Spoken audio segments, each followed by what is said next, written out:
السلام علیکم ورحمۃ اللہ وبرکاتہ۔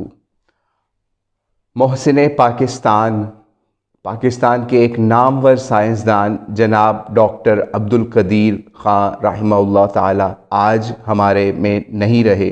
انا للہ و انا الیہ راجعون۔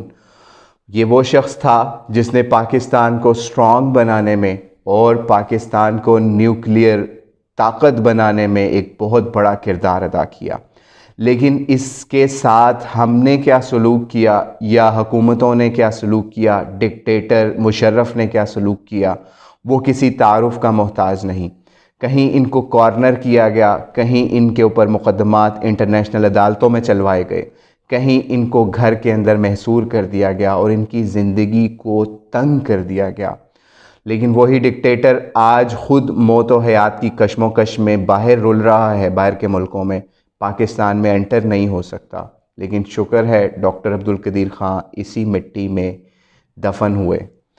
تو اللہ سے دعا ہے کہ اس حکومت نے وہ حکومت جو اس وقت بھی گھٹیا کام پہ اتری، کہ انہوں نے عمر شریف صاحب کے لیے، جو کہ ایک مراسیوں والا کام کرتے تھے یا لوگوں کو ہنسانے والا کام کرتے تھے، ان کے لیے ایئر ایمبولینس بھی تھی، باہر ہسپتالوں کے لیے لے کے جانے والے بھی تھے، لیکن ایک محسن پاکستان جس نے پوری دنیا کے اندر پاکستان کا نام روشن کیا۔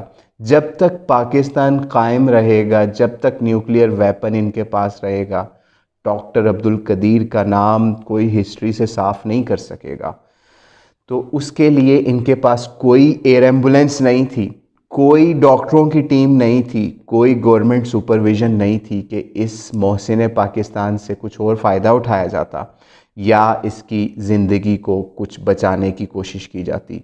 تو اللہ ان حکومتوں کو ہدایت دے جو مراسیوں کے لیے، جو سٹیج ڈانسروں کے لیے، سٹیج ایکٹرز کے لیے، یا پھر سٹیج پہ لوگوں کو پہ اوپر جگت بازیاں کرنے کے لیے اور انڈیا کے اندر اپنا فن چمکانے والوں کے لیے ایئر ایمبولینسز بھی ہیں اور ان کے لیے ڈاکٹروں کی ٹیمز بھی ہیں، لیکن محسن پاکستان ڈاکٹر عبدالقدیر رحمہ اللہ تعالیٰ کے لیے کچھ ان لوگوں کے پاس نہیں تھا۔